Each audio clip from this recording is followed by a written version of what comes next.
It's Kate. And Oliver Hudson.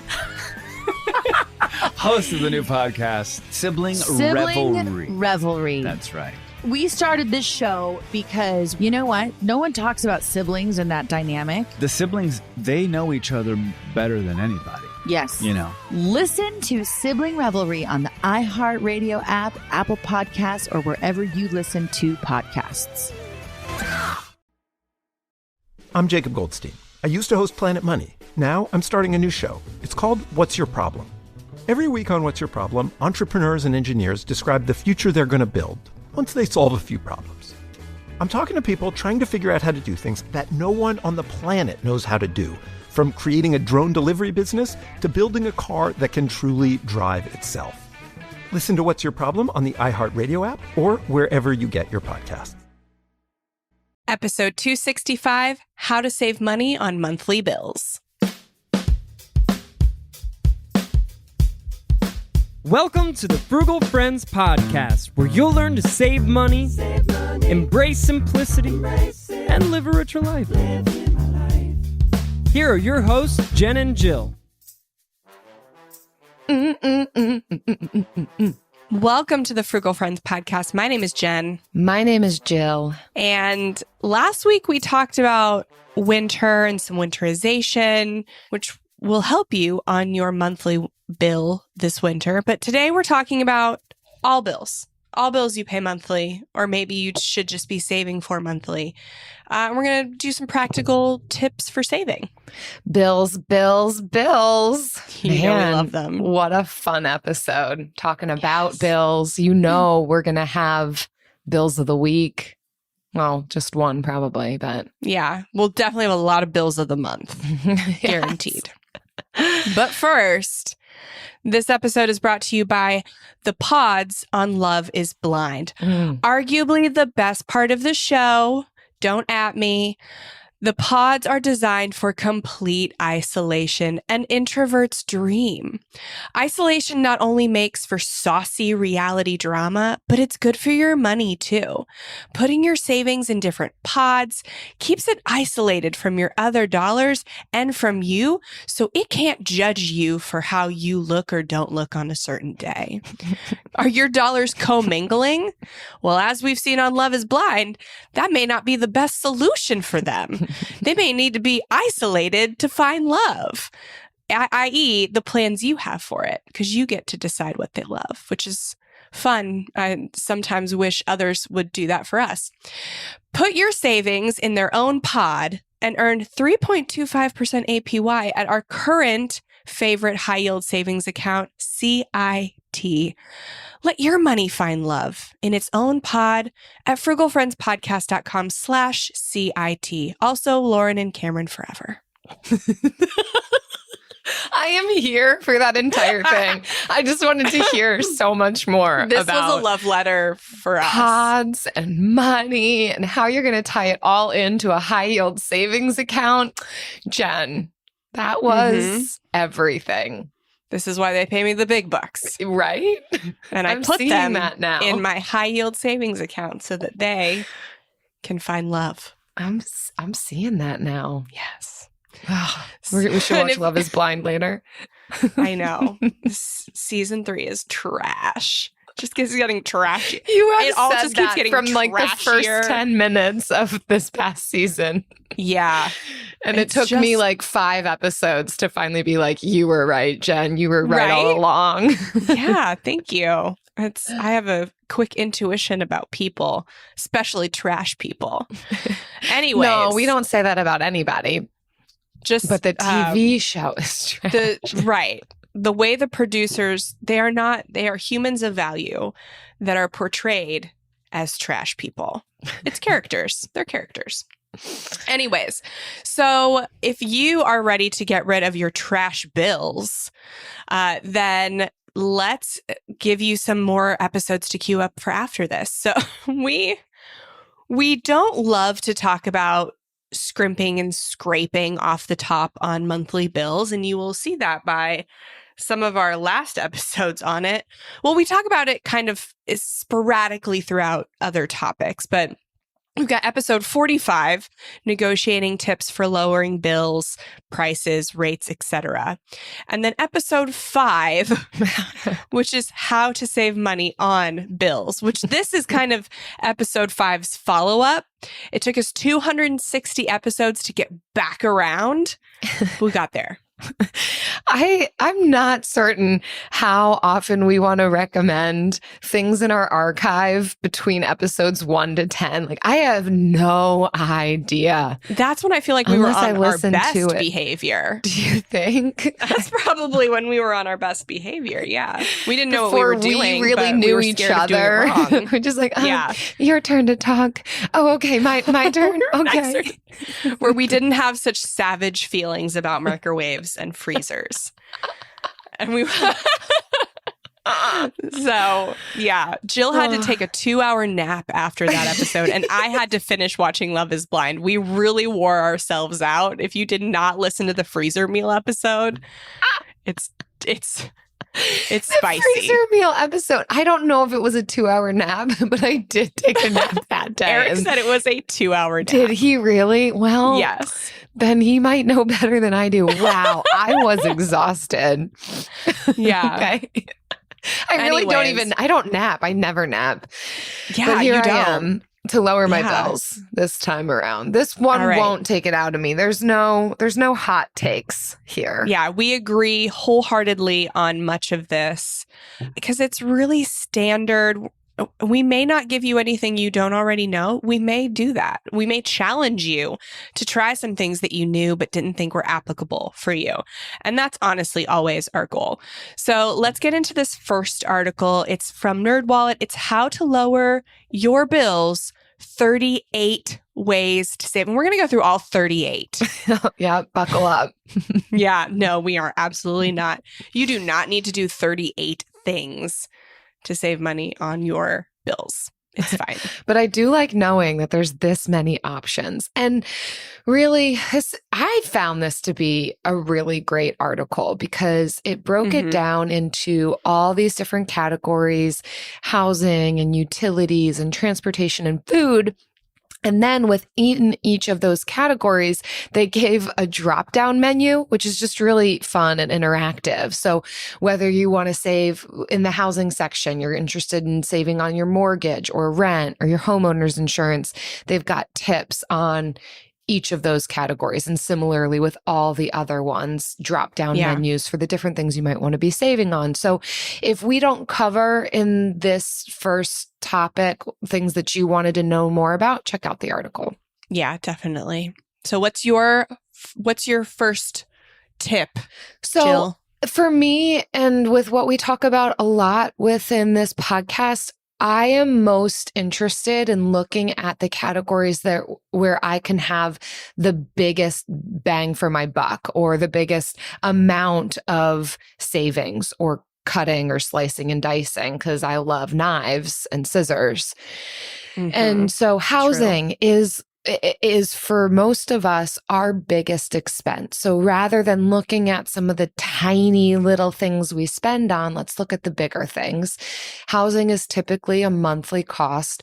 And I wanted to look at rent. I know both you and I, Jen, we have mortgages, but I remember that rent life. And I do feel like there can be a lot more wiggle room in what we pay for rent than maybe once we're already locked into a mortgage.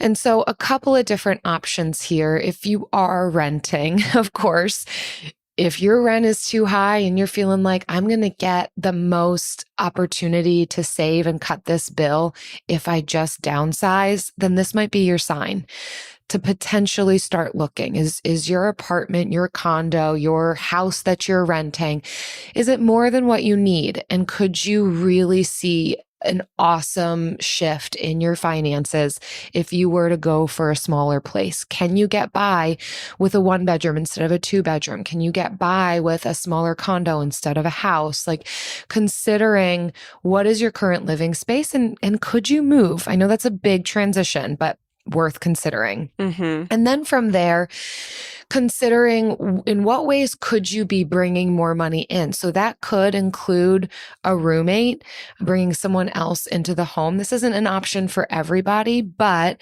for some people, they might have chosen to live alone. But you know what? If you were to bring on a roommate or two, it's going to cut your rent for a time. And then from there, just considering negotiating. So if you don't want a roommate, you don't want to move, but you do want to continue exploring ways to reduce your rent costs. I have personally experienced this. I have heard plenty of friends. I've seen it happen. Being able to talk with your landlord about either maintaining a rate for a longer amount of time. So almost being kind to yourself in the future of, well, maybe I just want to make sure that this is the rate that I pay for the next 2 years. So landlords might consider locking in a rate if you agree to a longer lease, because that just confirms for them, I will be making this money for X amount of more years rather than the turnover that's going to be required if you move out.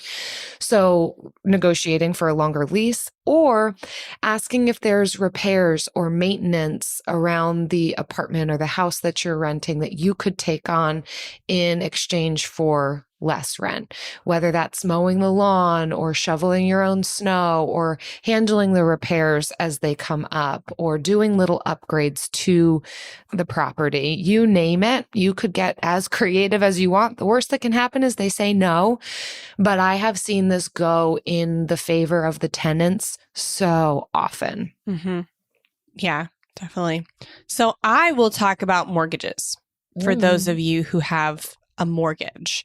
And just because you have one doesn't mean you can't lower it. It is more inconvenient the deeper you are in to a house, but just because it's more inconvenient does not mean it is not an option.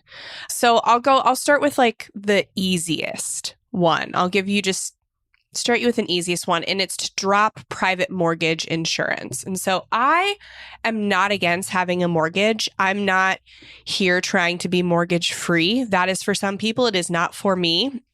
But I have PMI. We have 2 houses, and I have PMI on one of them.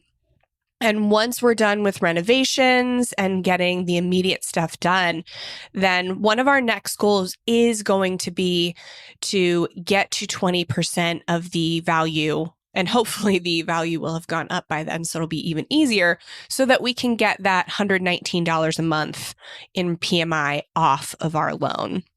So I am not sure how PMIs range.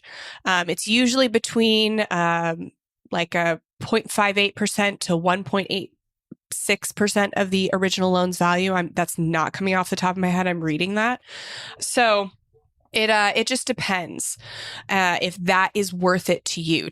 For me, it's worth it to, I'm not going to sacrifice my renovations. I'm not going to sacrifice my investing, but once those things are out of the way and I get to prioritize a new goal, that will be a top priority to get to that 20% so that we can reclaim that over $100 a month.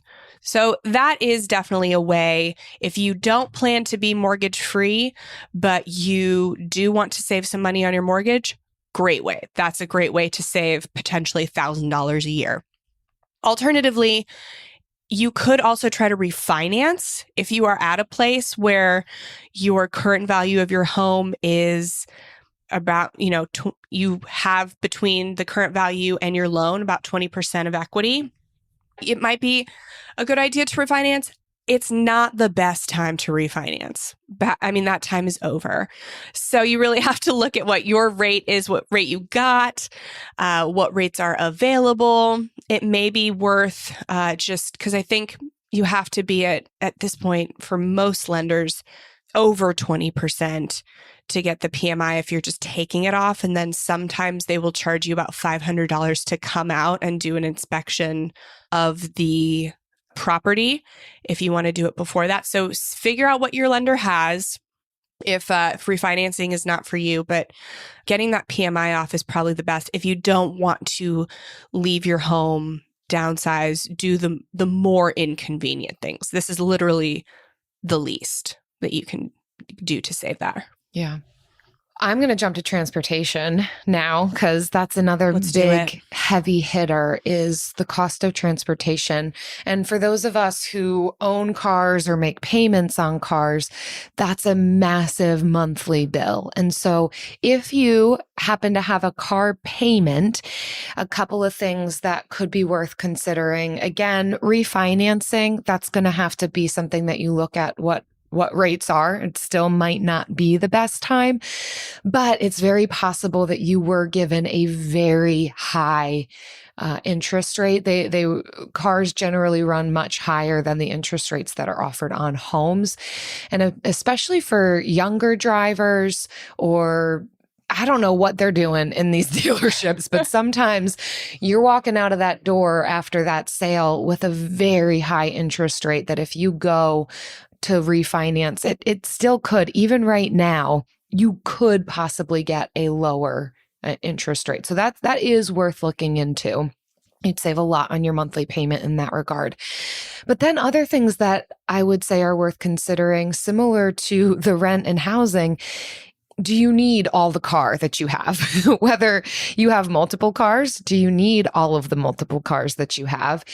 Or if you just have one car, is it too much car? Is it too big of a car? Is it too luxurious of a car? Is it too much of a gas guzzler of a car? And is it worth considering a pivot if your monthly bills you're finding are just higher than you need them to be?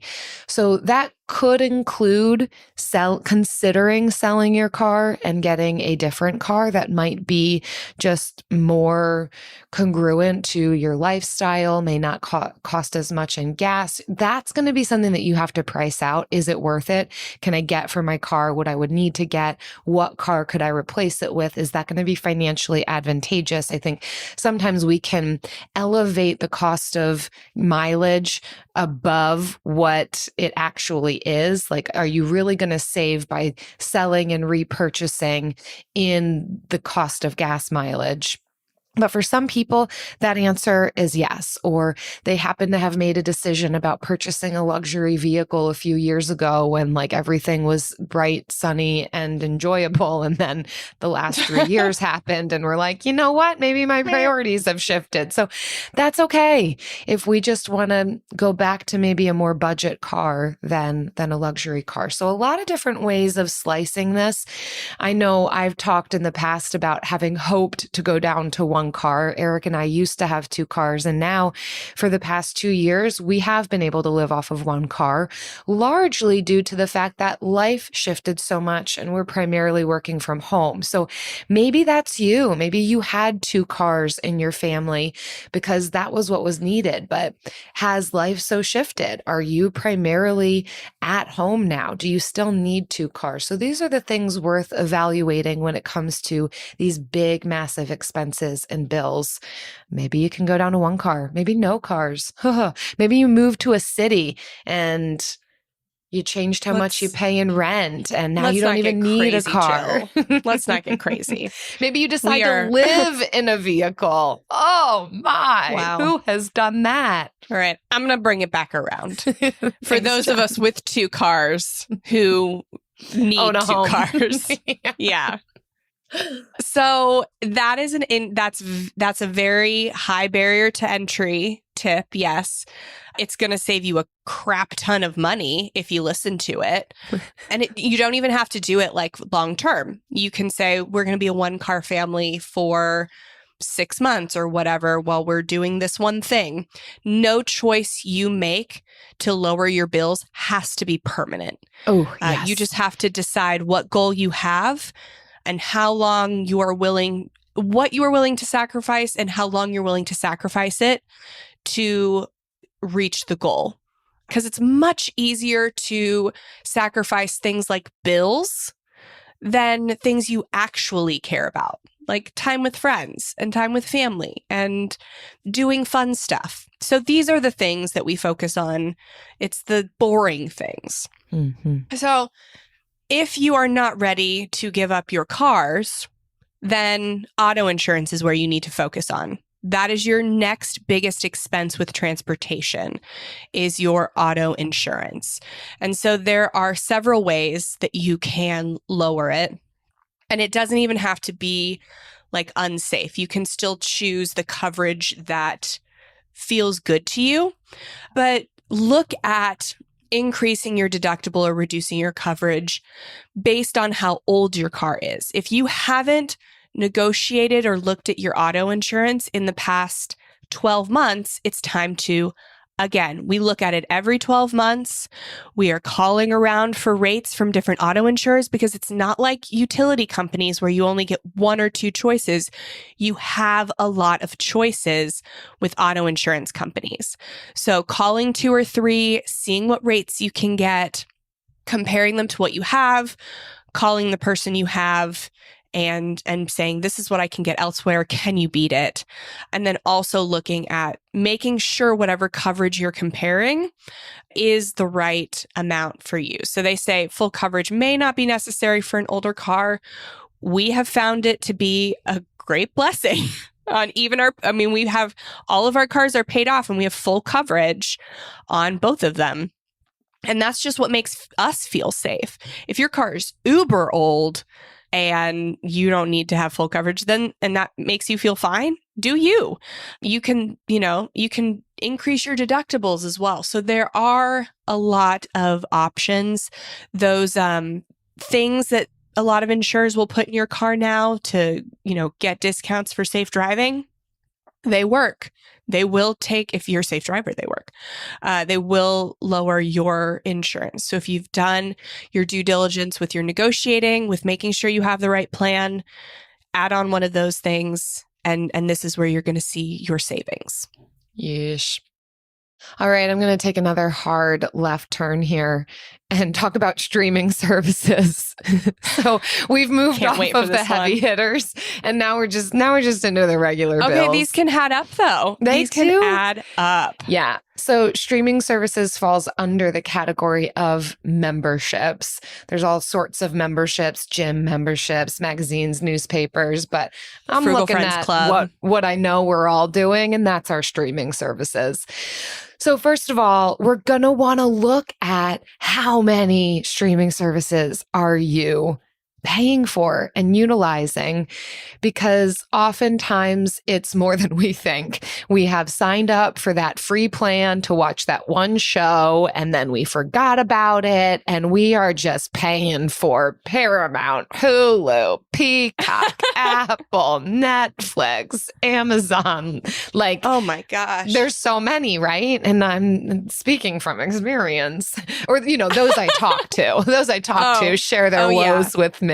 Yeah. So first of all, tally them all up. Look at what are you paying for and limit it.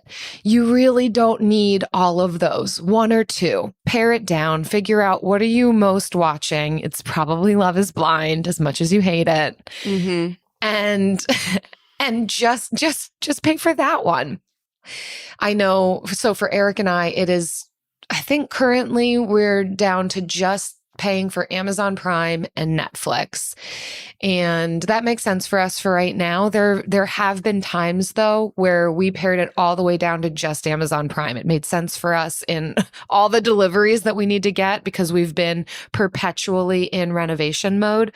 So Amazon Prime does that double duty of free delivery, all these other perks, plus the streaming service. So consider it, and I challenge you, narrow it down to 1 or 2 streaming services. And beyond that, look into family plans. I'm not advocating for going against the policies and procedures of a streaming service, but I am advocating for when they are offering it as a family plan, who's to say who's family? If they're saying this is how many accounts or TVs, whatever you can watch this on, then pay for it with friends. If they're offering a family plan, take advantage of that. This can go for things like music streaming as well. We had a family plan for Spotify with friends for years. And so that added up to us only needing to pay $2 to $3 a month to be able to have Spotify.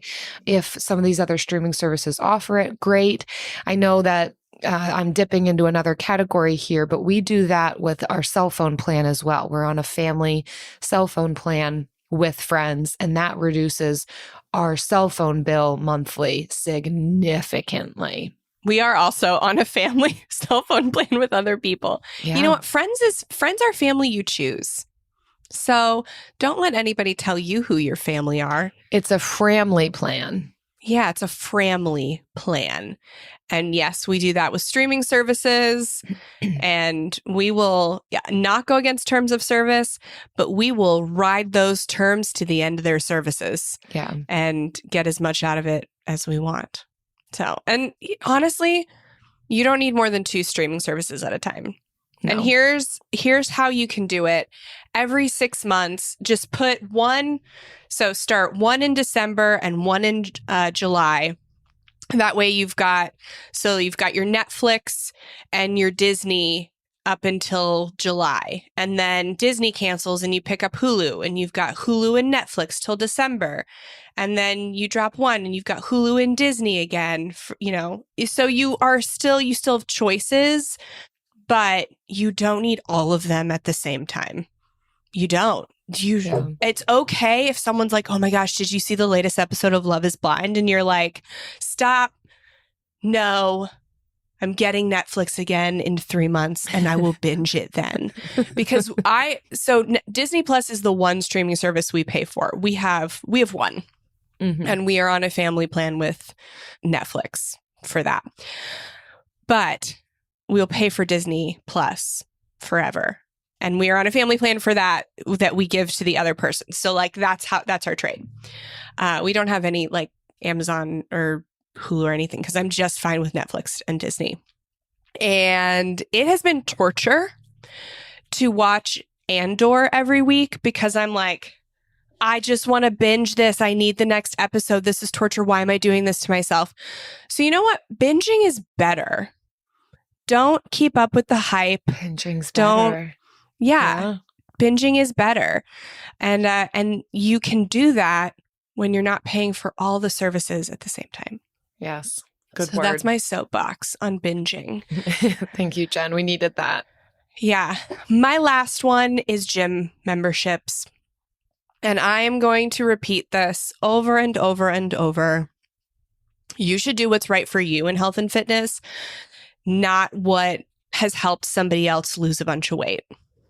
Honestly, people keep gym memberships for this idea, gym memberships that they don't use. If you're using your gym membership, great. I pay over $100 a month for my gym membership every month because I use it. I go 4 times a week, every week. I use it. And even at 22 weeks pregnant, still going 4 times a week. But if you're not using your gym membership, it's okay to cancel it. It does not make you a weird person. It doesn't make you a different person. You are the person you are, whether you have a gym membership or not. It is better for you to find something that you enjoy than to pay for something that is a definition of you who you are not. Mm. Find something for you. Yeah. And so once you find that, no matter what the cost, whether it's $10 a month or $100 a month, then you can look at how do we get those costs down? What are creative ways that we can fulfill the value and maybe not pay as much for it? So maybe that means volunteering at the gym for something, whether it's watching members' kids or cleaning or checking in people at the front desk, something. How can we get the cost down? Or maybe it means you're just like gym hopping. You're taking like free trials when you can, or paying month to month instead of an annual, because you're like, okay, this one season, the summer is really light for me. I can go to the gym in the summer, but I really can't go the rest of the year. Fine, pay for 3 months in the summer. Don't get an annual plan. Mm-hmm. Do what's right for you, not what you think should be right for you. Yeah. When Eric and I canceled our gym membership years ago, we put that money that we were paying to the gym directly towards a nonprofit. So it made me feel better about canceling the gym membership. I'm like, well, I never go. But I feel bad about canceling it. But if I cancel it and give this money to a nonprofit, then that's a decision I can feel really good about. There you go. Yeah, that's great. They'll use the money better than me paying some gym that I never go to. And then I found my girl Pam on YouTube, and I've never looked back. So sometimes you can find a free option that you love. Her YouTube channel's not My Girl Pam. What's her YouTube channel? That's what I call her. You do call her that. But in case anybody wants to also have a girl named Pam teaching them to work out, where should they go? Oh, it's Pamela Reif. She's beautiful and unattainable, but she doesn't give platitudes to you. She hardly talks to you. She just shows you the movements, gives you 30-second countdowns. She wears you out in 15 minutes, and she's just amazing. Jill hates it when people talk to her while she's working out. I thrive on it. I also thrive on talking to people, encouraging people while they work out, which is why I do CrossFit. It feels condescending to me. Honestly, I realize why I don't like it, because it feels like, oh, we're doing the same exercise, but you have enough breath in your lungs to say, good job, keep up the good work. I don't need that from you. It feels like now you're looking down on me, that you've got the energy and I'm the one who needs the encouragement. No, I don't need that kind of platitude, condescending interaction. In our defense, it's usually when it's like a partner workout and one person works and the other partner rests, and it's the partner who's resting, encouraging the one that's working. I'll accept it. Yeah. So when I'm working out, I don't typically encourage people. But if I finish before them, I am going to mock them. I'm just kidding. I don't do that. AI might be the most important new computer technology ever. It's storming every industry, and literally billions of dollars are being invested. So buckle up. The problem is that AI needs a lot of speed and processing power. So how do you compete without costs spiraling out of control? It's time to upgrade to the next generation of the cloud, Oracle Cloud Infrastructure, or OCI. OCI is a single platform for your infrastructure, database, application development, and AI needs. OCI has 4 to 8 times the bandwidth of other clouds, offers one consistent price instead of variable regional pricing, and of course, nobody does data better than Oracle. So now you can train your AI models at twice the speed and less than half the cost of other clouds. If you want to do more and spend less, like Uber, 8x8, and Databricks Mosaic, take a free test drive of OCI at oracle.com/strategic. That's oracle.com/strategic. oracle.com/strategic. Discover the heartwarming and hilarious world of sibling connections on Sibling Revelry with Kate Hudson and Oliver Hudson. You might be asking yourself, what is sibling revelry? Yeah, well, we just made it up. They'll have some laughs and maybe inspire some people along the way with universal tales of what it's like to grow up with brothers and sisters. We're full-blood siblings, the only full-blood sibling. In our family. Well, not in the world. I mean... No, in the whole world. That's just it. Like, no one...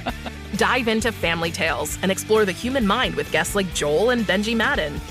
And it's fun because we've decided to open it up, to really like all kinds of different siblings. And it's going to be an awesome season. It's more than a podcast. It's a celebration of the ties that bind us.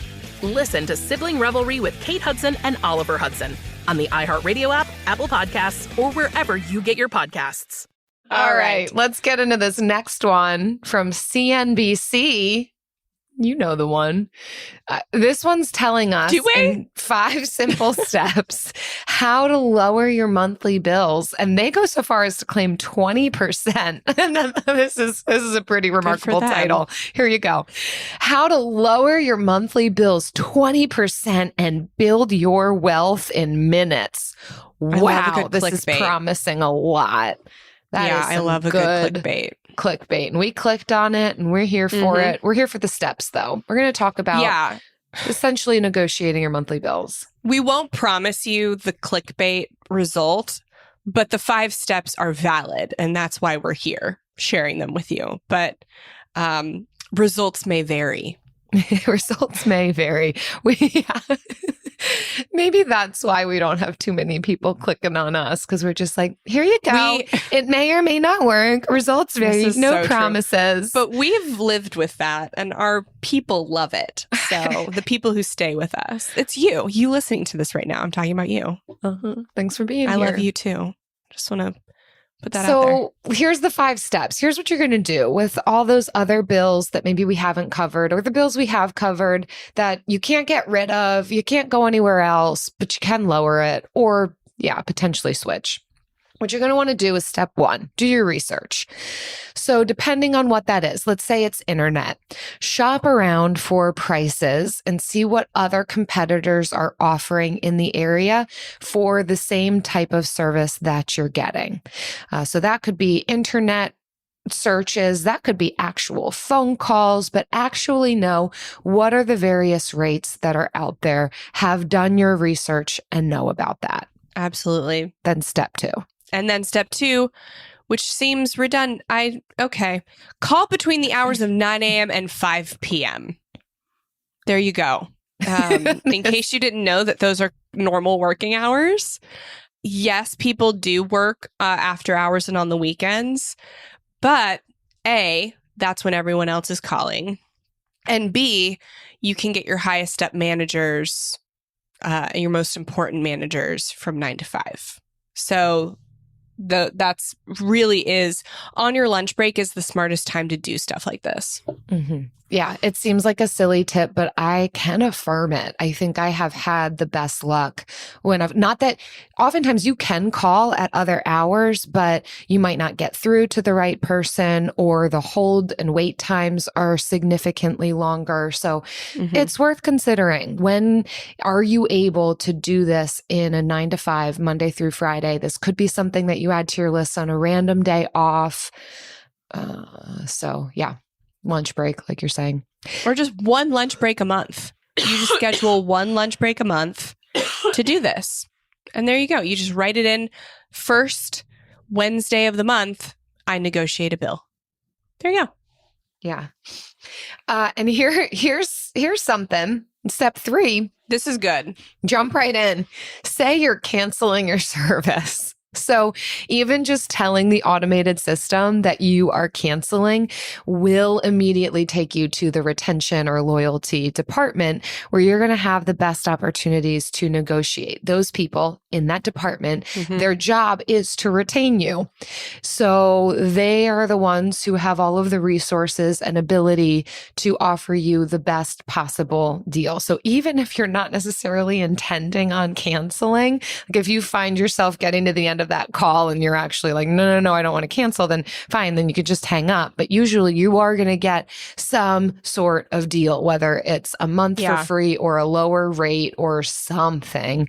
That's what their job is. So start there, pretending that you're canceling. And maybe you are actually canceling. You might not even be pretending. That's why you do your research first to see what else is out there, because 9 times out of 10, you're going to find a new customer deal that's better than what you're receiving where you already are. So it is in your best interest to take a deal like that. And you can when you call to cancel to get that deal. If best case scenario, your current company gives you the same deal, and you don't have to cancel. Otherwise, you will be paying less as a result of that call regardless.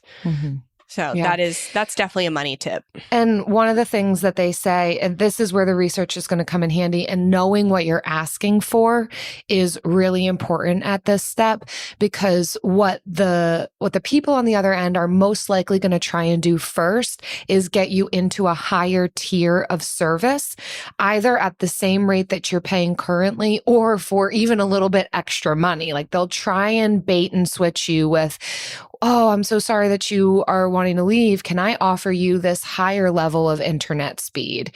And maybe that is what you wanted, and that's fine. But if what you are actually looking to do is lower your bill for the current service you're getting, make that clear to them. Thank you so much for offering that. But what I'm actually looking to do is maintain the service that I'm getting for a lesser rate. What can you do for me? Or can you match this amount of money is what you're going to want to say. Yeah, and just be firm in it because you have the power. They run on your money. So you have the power in this. Yes. And another money tip is to always be friendly. You definitely convert more people by being friendly than you do by being angry. People want to help you when you are nice to them, because they're probably dealing, especially in the loyalty and retention department, they are dealing with angry people who are canceling because they are angry. So when you are friendly, when you are nice, jovial, you are going to catch more flies with honey? They're not flies, but you know what I mean. It's just nice to be nice. Be nice to people and they will respond in kind. It took me a while to learn this one because I definitely default to anger. No one is surprised. Default to anger.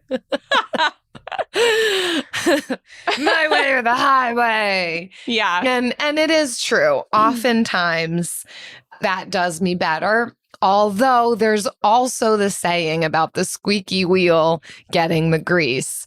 There have been times when my elevated frustration has actually been what the doctor ordered. If you are frustrated, you can be frustrated. Yeah. Like if there is something wrong with your service, you can be frustrated and still be kind. You can be firm and be kind. These things are not mutually exclusive. You don't have to be a pushover to be kind. Mm-hmm. You know that they are running a business. You know they don't care about you as a human being. They care about your money. And you can just operate from that mindset. It sounds so callous, but Jill and I had a conversation yesterday about how these companies don't care about us. They care about what we as podcasters can offer them. And that doesn't have to offend you. You can use that to your advantage if you understand that and still be kind. And everybody can get off the call with a win-win solution. Yeah. Yeah. Lastly, number 5, the 5th step here is to be skeptical. It's not tough for me either. Yeah. And so they're saying, you might hear on the other end of this call, there's nothing more I can do for you. There's nothing more I can do for you. And so either ask, well, can I speak to your supervisor? Or let them let you off the phone and call back again. Get someone else. You are guaranteed to talk to somebody else. Like there's no way you're talking to the same person, and see if you get a different answer on the thing that you're looking for, what you're trying to negotiate. They also make the recommendation here to, even once you do get what you were hoping to get on the call, to call back and make sure that that's actually what's in the system. Yes. Oh, good tip. Rather than waiting the whole month and waiting for that bill to see, did Cindy do what Cindy said she was going to do, but call back and make sure, is this what's in your system? Is this the rate that I'm at? So that does take a little bit extra time, but that will be peace of mind for you. One thing I'll add to this list, a practice that I do, is when I make these calls, do the negotiations, and pushing back on a bill that is wrong, you name it, is to take notes. The date, the person that you talk to, write down their name. Not only is that helpful in the step 4 of being kind to people, being able to actually use their name and even leave them a good review if they gave you good service, but also in the event that it doesn't go as planned, or it turns out that they didn't put that thing into the system, you now have a record of, well, on November 2nd, I spoke with so-and-so, they informed me of such and such. Me having a running list, and it doesn't have to be see like cluttered papers everywhere. You could keep it in a digital file on your computer until you're sure that the thing has been resolved. But it has come in handy for me so many times to have this kind of running bullet list of who I talked to, what they said, what the date was, and really helps to solidify if I ever need to kind of go back and argue, for lack of a better word, for the thing that I've negotiated for, or to prove out something, that a mistake or an error that has happened. Mm-hmm. You can also try, you can record the conversation as long as you ask. You have to record yourself asking, is it okay if I record this for reference later? And if they say yes, which they've already asked you and you've agreed to have the call recorded, so it should be fine. But you can record it if you are not in a place to like take paper notes or something. I'll have it record on my computer because I'll already be there with my account up, and then just have the call on speaker. Nice. And then I'll just pause it when it's on hold. So that way I don't get the however many minutes of hold are on the recording as well. But that's something, and that's something you can always like send to people via email should you ever need to. Audio files are typically easier like to send than videos. So that is also something, but that is a great tip. Do double check to make sure everything you talked about is showing up before they run the bill, because it is very often that they have the best intentions, but they're not going to really follow through with what they've said. So you want to have proof that they said it. And if you can't have them change it right in front of your eyes on the account, then having that conversation recorded is helpful. You know what else gets recorded? Every single time, it's always helpful. Always helpful. The Bill of the Week.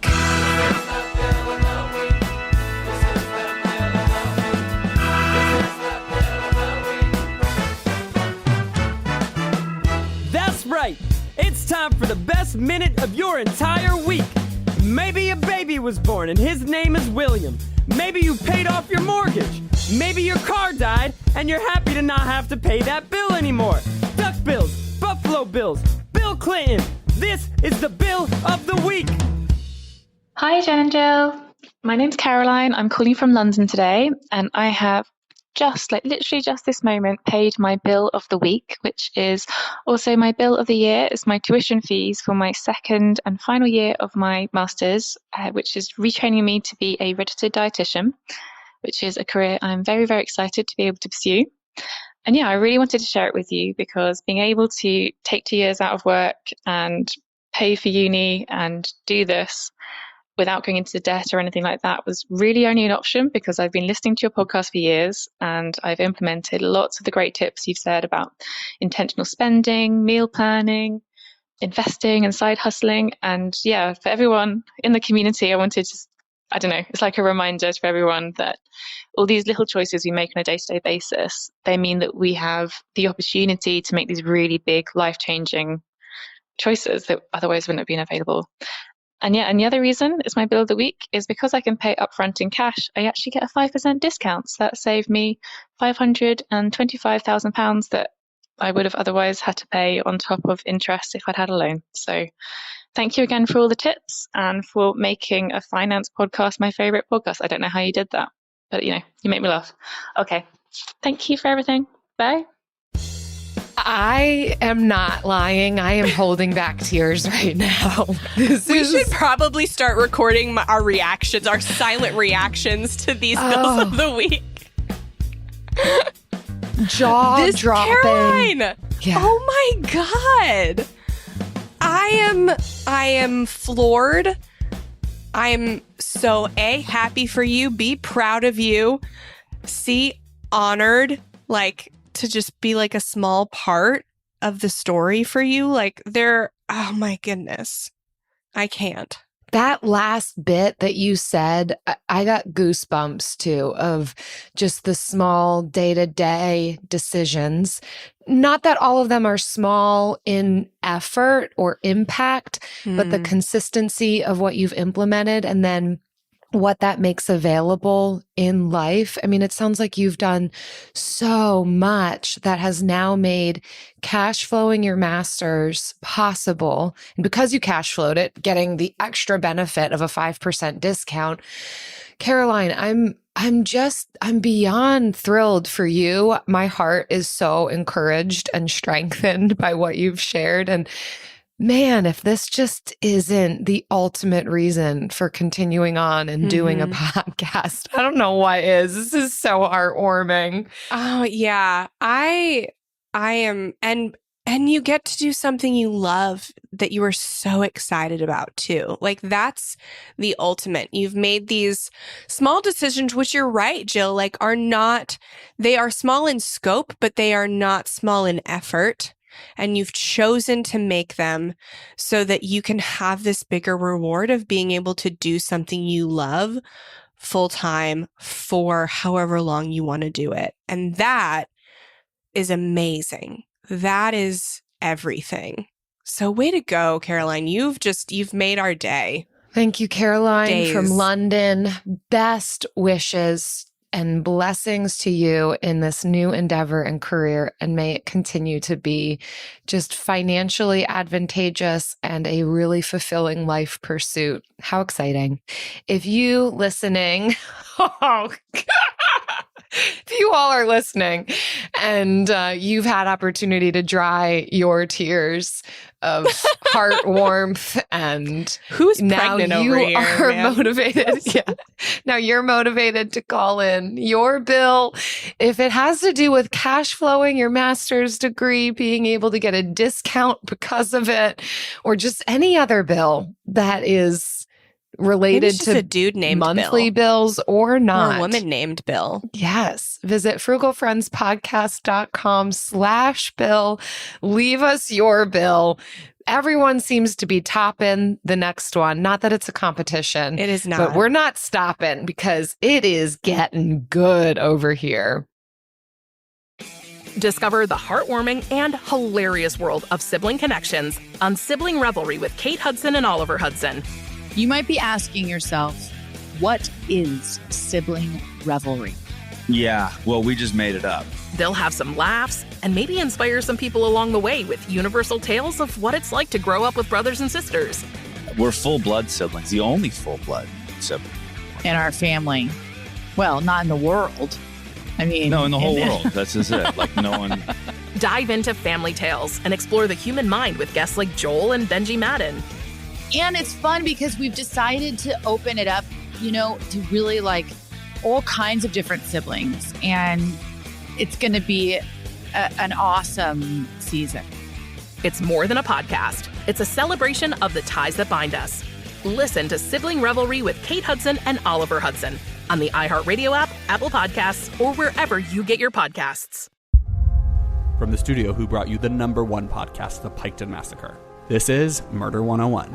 A group of high school students started a project to research a string of unsolved murders. Those murders happened in the mid-1980s. He's out there doing stuff. He just didn't stop. Everything that the students predicted through their profile turned out to be accurate. Redhead killer profile. Male, Caucasian, 5'9" to 6'2", 180 to 270 pounds. Unstable home, absent father and a domineering mother. Right-handed, IQ above 100, most likely heterosexual. There is no profile of this killer except for the ones the students created. Just because some of these women no longer have people to speak for them does not mean that they deserve to not be spoken for. What if this guy's still alive? Like, what if he comes after us? I said, are you going to kill me? And he said, yes. Listen to Murder 101 on the iHeartRadio app, Apple Podcasts, or wherever you get your podcasts. And now it's time for the lightning round. Pew, pew. All right. So today, you need to cut all your monthly subscriptions except one. What stays? Dun, dun, dun. What is the scenario in which I am being told they all must go? That's a good question. I didn't view like an apocalypse type scenario. This one I thought practically. Mm-hmm, mm-hmm. This one I thought practically. Yeah. On. Bills are in a place where they need to be cut. It's not my tiramisu answer. It's my bread answer. Yeah. Well, then your answer confuses me. Okay. Well, okay. So then I'll give my answer first. Mine's the internet, because I figured if I want to watch something, I can watch. Well, it's not, the internet.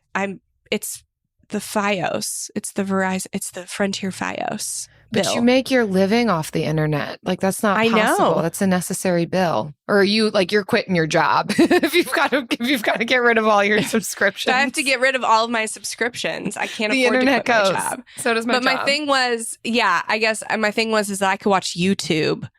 I don't need a streaming service because Kai pretty much exclusively watches YouTube. And I'm pretty big into Disney vloggers.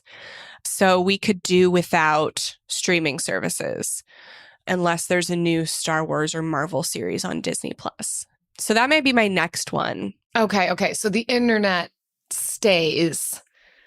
Okay, because you can do everything on the internet. But yeah, but if I we're would say saying the internet is a has standard to stay. Yeah. Yeah, okay. Because you could always go to Starbucks and use their internet. So maybe you don't need it at home. So I would say, I guess in that case, I'd probably choose my gym membership because I do that a lot. Yeah. And I could just have somebody tell me what happened in The Mandalorian. It wouldn't be as fun, but nobody can tell me about a workout and I burn calories. Yeah. So, gym. Yeah. Okay. I'm choosing Netflix. I think at the end of the day, I've tried all the other streaming services. I don't really have any other monthly subscriptions other than streaming services. So for me, it's which streaming service are you going to keep? And as much as they make me angry sometimes, I keep coming back. They usually have the things that I want to watch over all the rest of the services. I don't know if that reveals my age, my preferences. Well, mine is Disney Plus, so that reveals that you're a mom. No, Kai does not watch Disney Plus. Then I don't know what to tell you. Kai watches YouTube. It means you're missing your Travis inner child. and I watch Disney Plus. No, we watch adult. They have We're nerds. I think it reveals that we're nerds. No, we like Marvel. Yeah. Anyways. Point proven. Okay.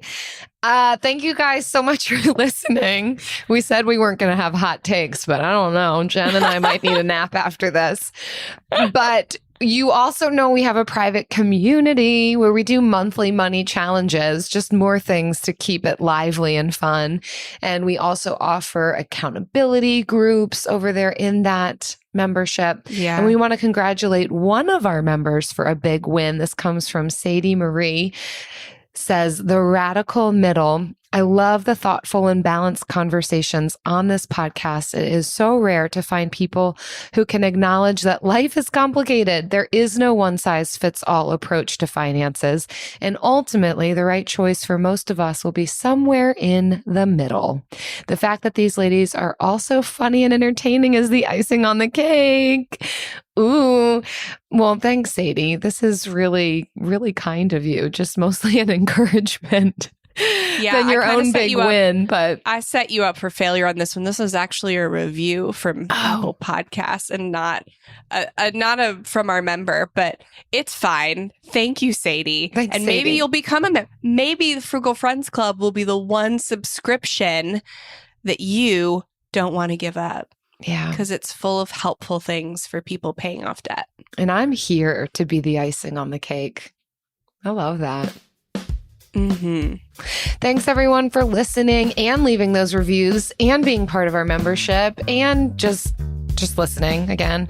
All of this helps us so much. We appreciate you. Bye. Bye. Frugal Friends is produced by Eric Sirianni.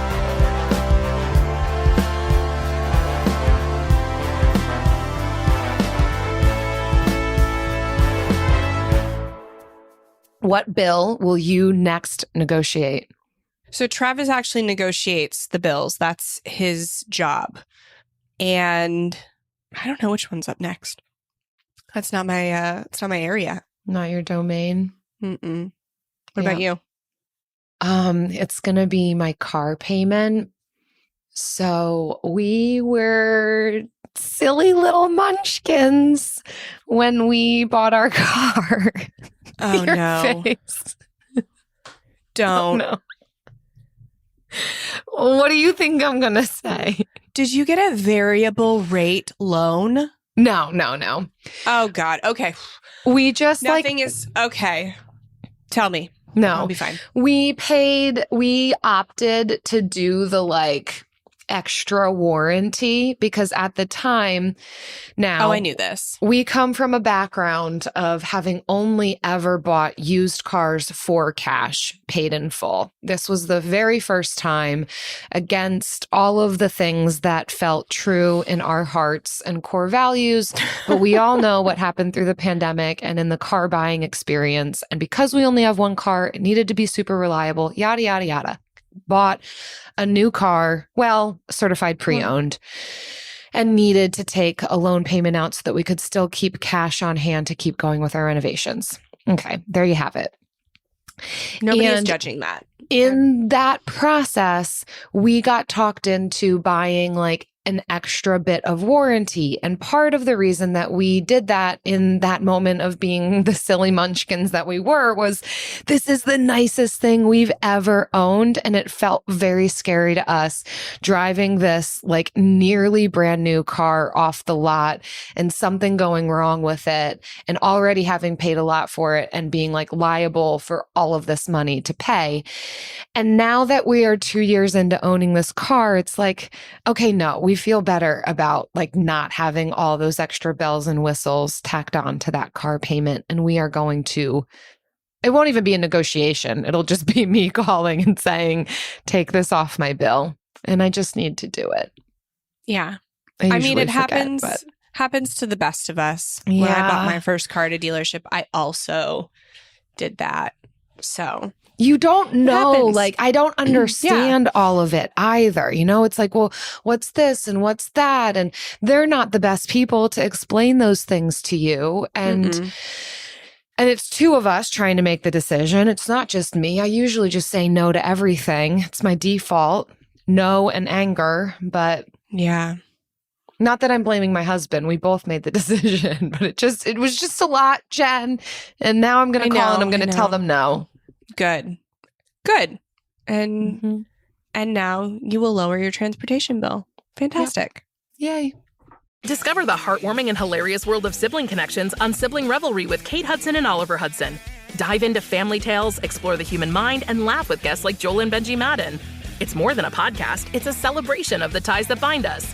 And it's fun because we've decided to open it up to really all kinds of different siblings. And it's going to be an awesome season. Listen to Sibling Revelry with Kate Hudson and Oliver Hudson on the iHeartRadio app, Apple Podcasts, or wherever you get your podcasts. Hi, I'm Frances Fry. And I'm Ann Morris. And we are the hosts of a new TED podcast called Fixable. We've helped leaders at some of the world's most competitive companies solve all kinds of problems. On our show, we'll pull back the curtain and give you the type of honest, unfiltered advice we usually reserve for top executives. Give us a call and we'll help you solve the problems you're stuck on. Listen to Fixable on the iHeartRadio app, on Apple Podcasts, or wherever you get your podcasts.